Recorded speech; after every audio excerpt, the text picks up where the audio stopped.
नमस्कार. श्री स्वामी समर्थ सर्वांना. 24 मार्चला होळी आहे आणि या दिवशी आपण सर्वजण होळी दहन ही मोठ्या उत्साहाने साजरी करत असतो. वाईटावर सत्याचा विजय म्हणून होलिका दहन ही साजरी केली जाते. होळीच्या दिवशी आपल्याला आगीमध्ये ह्या गोष्टी अर्पण करायच्या आहे. यामुळे आपल्या आर्थिक अडचणी या दूर होतील. आपल्या जर का काही संकट असेल, अडचणी असतील, पैशाच्या समस्या असतील, मोठे काही प्रॉब्लेम असतील किंवा नोकरी, व्यवसाय, धंदा चालत नसेल किंवा नजरबाधा, दोष, इतर काही गोष्टी असतील तर ह्या सर्व गोष्टी या आगीमध्ये जळून खाक होणार आहे. आपल्यावरची इडापिडा, नजरबाधा, नजरदोष, वाईट शक्ती, करणीबाधा या सर्व गोष्टी या आगीमध्ये खाक होण्यासाठी आपल्याला या दिवशी, होळीच्या दिवशी, होळीच्या आगीमध्ये आपल्याला ह्या काही वस्तू ह्या अर्पण करायच्या आहे. बघा, भरपूर जणांना ह्या गोष्टीची माहिती नसते. ज्या दिवशी होळी दहन केलं जातं, होळी पेटवली जाते, प्रज्वलित केली जाते, त्या दिवशी आपण आपल्या घराच्या, पतीच्या, मुलांच्या प्रगतीसाठी भरपूर असे उपाय करू शकतो. पौर्णिमेच्या दिवशी आपण उपाय करत असतोच, परंतु होळीच्या दिवशी तांत्रिक उपाय देखील मोठ्या प्रमाणात केले जातात.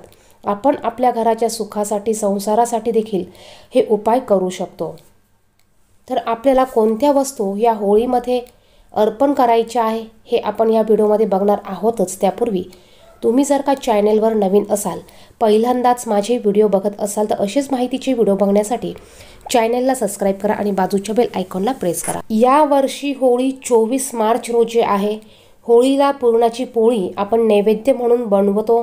त्याचप्रमाणे प्रत्येक गल्लीत आणि प्रत्येकाच्या दारामध्ये होळी ही प्रज्वलित केली जाते.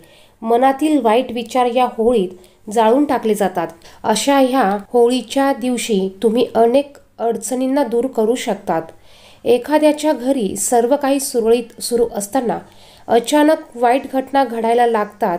घरात येणारी लक्ष्मी थांबते. लोक पैसे बुडवतात आणि हातात पैसा नसताना दवाखाना मागे लागतो. एखादी मोठी घटना घडते. तुम्हीही अशा संकटांना सामना करत असाल तर या व्हिडिओमध्ये सांगितलेल्या गोष्टी तुम्ही होळीच्या दिवशी आवर्जून होळीमध्ये अर्पण करायच्या आहे. त्यातली पहिली गोष्ट म्हणजे खाऊची पानं. तुम्हा सर्वांना माहिती आहे की खाऊच्या पानांना आपल्या हिंदू संस्कृतीत आद्य स्थान आहे. प्रत्येक पूजेला खाऊची पाने लागतात. होळीच्या दिवशी हीच खाऊची पाने तुमच्यासाठी वरदान ठरणार आहेत. होळीच्या आगीत खाऊच्या पानांना तुपात भिजवून अर्पण करावे. याने आर्थिक संकट दूर होतात आणि पैशाची कमतरता भासत नाही. हा उपाय तुम्ही नक्कीच करून बघा. यामुळे तुमच्यावरचे आर्थिक संकट नक्कीच दूर होतील. दुसरी वस्तू म्हणजे नारळ. नारळ फोडल्याशिवाय कोणतेही कार्य आपण करत नाही.